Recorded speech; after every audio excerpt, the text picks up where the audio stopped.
स्वागत है दोस्तों आपके चैनल विजय व्रत कथा उपाय में। आशा करता हूं कि आप सभी लोग स्वस्थ होंगे। दोस्तों आज हम आपको गुरुवार व्रत की पूरी कथा के बारे में बताएंगे।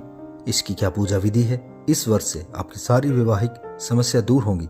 तो चलिए दोस्तों शुरू करते हैं इस वीडियो को। गुरुवार व्रत की पूजा विधि। सबसे पहले गुरुवार के दिन सुबह स्नान करके स्वच्छ वस्त्र धारण करें और व्रत का संकल्प लें। एक चौकी पर पीले रंग का वस्त्र बिछाकर उस पर बृहस्पति देव की प्रतिमा या चित्र स्थापित करें। पीले फूल, पीला चंदन, पीले वस्त्र, पीला चावल, गेहूं, तिल, गुड़ भी, दीपक, धूप, नैवेद्य आदि अर्पित करें। पूजन के बाद बृहस्पति देव के मंत्रों का जाप करें और आरती जरूर करें। पूजन और आरती के बाद व्रत कथा का पाठ अवश्य करें। पीले रंग का भोजन बनाकर बृहस्पति देव को भोग लगाएं। गरीबों को, जरूरतमंदों को भोजन, वस्त्र आदि दान करें। प्राचीन काल में एक ब्राह्मण रहता था। उसके कोई संतान नहीं थी। उसकी पत्नी बहुत ही मलिनता के साथ रहती थी। वह स्नान भी न करती थी और किसी देवता का पूजन न करती थी। इससे ब्राह्मण देवता बड़े दुखी थे। बेचारे बहुत कुछ कहते थे किंतु उसका कुछ परिणाम न निकला। भगवान की कृपा से ब्राह्मण की पत्नी के कन्या रूपी रतन पैदा हुआ। कन्या बड़ी होने पर सुबह स्नान करके विष्णु भगवान का जाप व बृहस्पतिवार का व्रत करने लगी। अपने पूजन पाठ को समाप्त करके विद्यालय जाती तो अपनी मुट्ठी में जौ भर के ले जाती और पाठशाला के मार्ग में डालती जाती। तब ये जो सवरण के जो जाते, लौटते समय उनको बीन कर घर ले आती थी। एक दिन वह बालिका सूप में उस सोने के जौ को फटक रही यानी साफ कर रही थी। उसके पिता ने देख लिया और कहा कि हे बेटी, सोने के जौ के लिए सोने का सूप होना चाहिए। दूसरे दिन बृहस्पतिवार था। इस कन्या ने व्रत रखा और बृहस्पति देव से प्रार्थना करके कहा कि मैंने आपकी पूजा सच्चे मन से की है तो मेरे लिए सोने का सूप दे दो। बृहस्पति देव ने उसकी प्रार्थना स्वीकार कर ली। रोजाना की तरह वह कन्या जौ फैलाती हुई जाने लगी।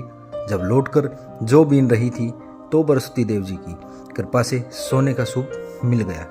उसे वह घर ले आई और उसमें जौ साफ करने लगी। परंतु उसकी माँ की का वही ढंग रहा। एक राजपुत्र को पसंद आई कन्या। एक दिन की बात है, वह कन्या सोने के सूप में जौ साफ कर रही थी। उस समय उस शहर का राजपुत्र वहां से होकर निकला। इस कन्या के रूप और कार्य को देखकर अति मोहित हो गया तथा अपने घर जाकर भोजन तथा जल त्याग कर उदास होकर लेट गया। राजा को इस बात का पता लगा तो अपने प्रधानमंत्री के साथ उसके पास गए और बोले कि हे बेटा, तुम्हें किस बात का कष्ट है?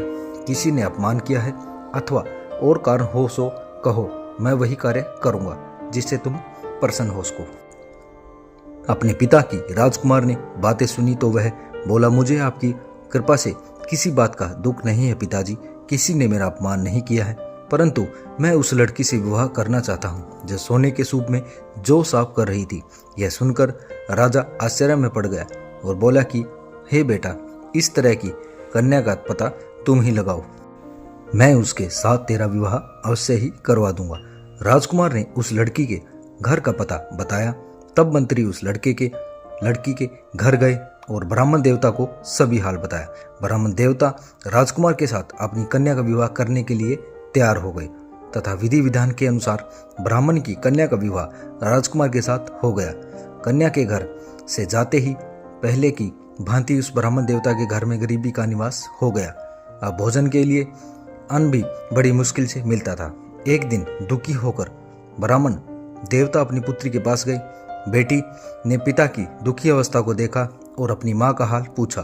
तब ब्राह्मण ने सभी हाल बताया। कन्या ने बहुत सा धन देकर अपने पिता को विदा किया। इस तरह ब्राह्मण का कुछ समय सुखपूर्वक व्यतीत हुआ। कुछ दिन बाद वही हाल हो गया। ब्राह्मण फिर अपनी कन्या के यहाँ गया और सारा हाल कहा तो लड़की बोली, हे पिताजी, आप माताजी को यहाँ ले आओ, मैं उसे विधि बता दूंगी जिससे गरीबी दूर हो जाए। वह ब्राह्मण देवता अपनी स्त्री को साथ लेकर पहुंचे तो अपनी माँ को समझाने लगी कि हे माँ, तुम प्रातःकाल प्रथम स्नान आदि करके भगवान विष्णु जी का पूजन करो तो सब दरिद्रता दूर हो जाएगी। परंतु उसकी माँ ने एक भी बात नहीं मानी और प्रातःकाल उठकर अपने पुत्री के बच्चों की झूठन को खा लिया। इससे उसकी पुत्री को भी बहुत गुस्सा आया और एक रात कोठरी से सभी सामान निकाल दिया और अपनी माँ को उसमें बंद कर दिया। प्रातःकाल उसे निकाला तथा स्नान आदि करा के पाठ करवाया तो उसकी माँ की बुद्धि ठीक हो गई और फिर प्रत्येक बृहस्पतिवार को माँ बाप बहुत धनवान हो गए और पुत्रवान हो गए और बृहस्पति देव के प्रभाव से इस लोक के सुख भोग कर स्वर्ग को प्राप्त हो गए। दोस्तों, आज की वीडियो कैसी लगी आपको?